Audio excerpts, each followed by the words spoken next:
Bonjour, bienvenue sur le plateau du Business et Legal Forum. Nous sommes à la 16e édition cette année en 2024. Nous sortons d'une table ronde intitulée « Peut-on tout demander à l'intelligence artificielle ?» Sur le plateau, je suis ravie d'accueillir des intervenants qui viennent de participer à cette table ronde. Je vous présente Philippe Cohen. Philippe, vous êtes vice-président Regional Counsel Europe centrale et de l'Est. Et vous êtes directeur juridique corporate légal chez Walt Disney Company. Et vous êtes également, parce que je crois que c'est un sujet qui vous tient beaucoup à cœur, président fondateur de Respect Zone, qui est une association pour le respect des uns et des autres dans tous les milieux. Et vous êtes également, vous nous faites cet honneur, membre du conseil scientifique des BLF. À côté de vous, nous avons Emmanuel Goffi. Emmanuel Goffi, vous êtes éthicien de l'intelligence artificielle, professeur d'éthique à l'Institut supérieur d'électronique de Paris, je ne me trompe pas.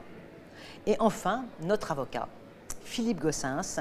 Vous êtes avocat et vous êtes associé du cabinet Advent Altana.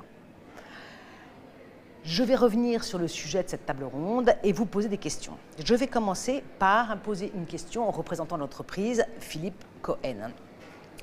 Comment, dans ce contexte d'intelligence artificielle, de son arrivée dans l'entreprise, on peut gérer la transversalité de la question de l'éthique IA en entreprise?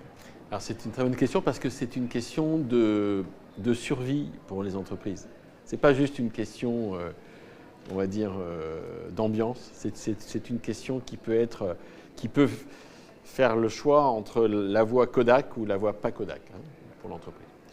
Je m'explique. La transversalité, elle est indispensable puisque le risque et la tentation, c'est l'appropriation par une des directions de l'entreprise d'un sujet qui est en soi dans tous les instants de l'entreprise.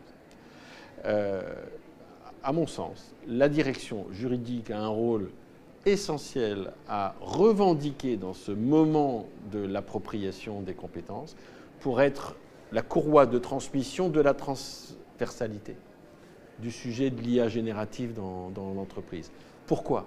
Parce que l'IA, c'est un sujet éminemment juridique et d'éthique pour l'entreprise. C'est-à-dire, les règles extérieures à l'entreprise ne répondront jamais à toutes les questions que se pose une entreprise sur l'usage ou le danger que présente l'IA pour son marché et ses salariés. Donc, qui mieux que la direction juridique est capable de pouvoir, en neutralité transverse, rassembler les différents efforts et organiser les règles que l'on veut se donner à soi-même, parce qu'au fond, l'éthique, et je me tourne vers mon collègue éthicien, l'éthique, c'est beaucoup les règles qu'on se donne à soi-même. C'est-à-dire celles qu'on n'est pas obligé de suivre, mais qu'on se donne à soi-même pour avoir ce supplément d'âme interne qui fait en sorte qu'il y a une compatibilité entre ce qu'on fait et ce qu'on veut que notre marque soit.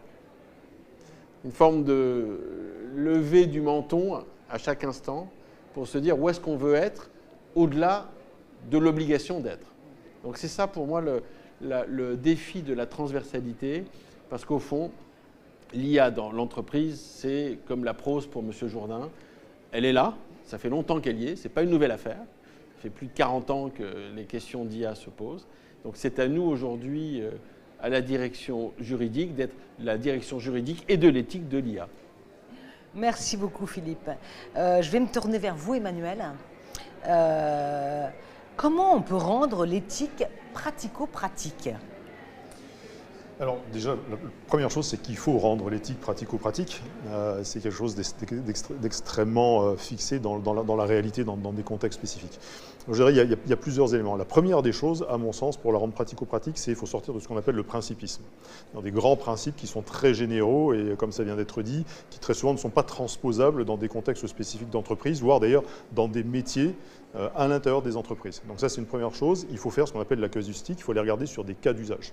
Donc il faut vraiment prendre un cas spécifique et puis essayer d'en voir les impacts positifs et négatifs.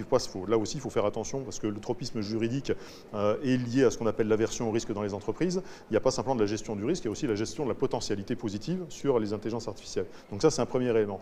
Le deuxième élément, c'est de faire en sorte que les gens qui travaillent dans ce domaine-là, que ce soit dans les IT, que ce soit dans les branches business, RH ou compliance juridique, etc., que ces gens-là aient une capacité à prendre en compte leurs responsabilités individuelles. Alors, le pratico-pratique, c'est d'abord de la formation à la responsabilité individuelle.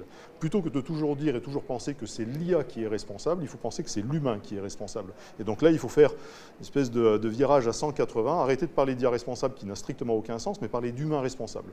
Je suis responsable de l'utilisation que je vais faire de l'IA, du déploiement ou en tout cas de la programmation que je vais faire pour l'IA responsable. Et donc ça, ce sont deux éléments qui sont très très importants, que nous on essaie évidemment à l'ISEP d'intégrer chez nos ingénieurs, c'est faire que chacune des personnes qui va travailler sur ce domaine-là soit bien consciente de sa responsabilité dans son secteur spécifique, dans son domaine spécifique. Donc il faut vraiment être très très très contextuel. Merci, c'est très clair. J'aime bien la responsabilité de chacun, c'est-à-dire le virage à 180 degrés. C'est intéressant effectivement de ne pas mettre tout sur le dos de la machine, mais qu'effectivement à l'origine c'est quand même l'humain qui commande la machine. Philippe, je me tourne vers vous maintenant, la parole de l'avocat. Comment vous conseilleriez, quel conseil vous pourriez donner à une entreprise qui doit faire des arbitrages entre sa productivité et sa conformité? Quelquefois, elles peuvent s'opposer quand même.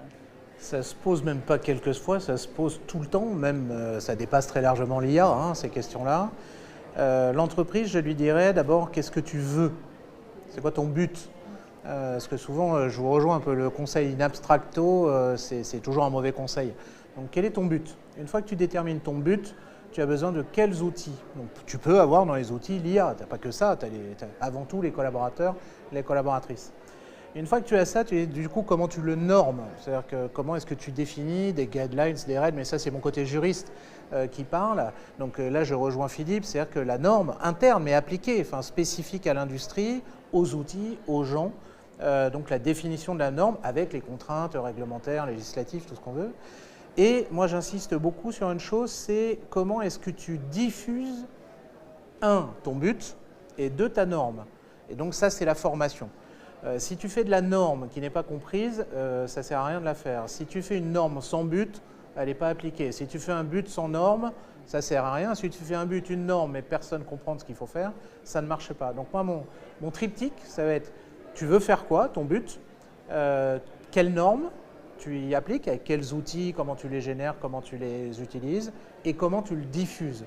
Et la difficulté de l'IA, c'est qu'elle pénètre la vie personnelle des gens. Ils ont l'impression que c'est facile, c'est ton smartphone ou je ne sais pas quoi, alors que c'est beaucoup plus compliqué. Donc il y a un rôle, à mon avis, extrêmement important pour l'entreprise, de faire comprendre à ses collaborateurs et collaboratrices c'est quoi notre but, comment on va le faire, et comment tu peux, toi, dans ton travail, le faire. Et je te rejoins, c'est l'humain qui compte. L'humain reste l'élément central dans une entreprise. Mais c'est ça, ce triptyque-là. Merci infiniment à tous les trois. C'est un exercice compliqué de répondre rapidement à ces questions complexes avec un large étendue d'action. J'espère qu'on vous reverra bientôt au Business et Legal Forum. Encore merci. Merci à toi, Florence. Merci.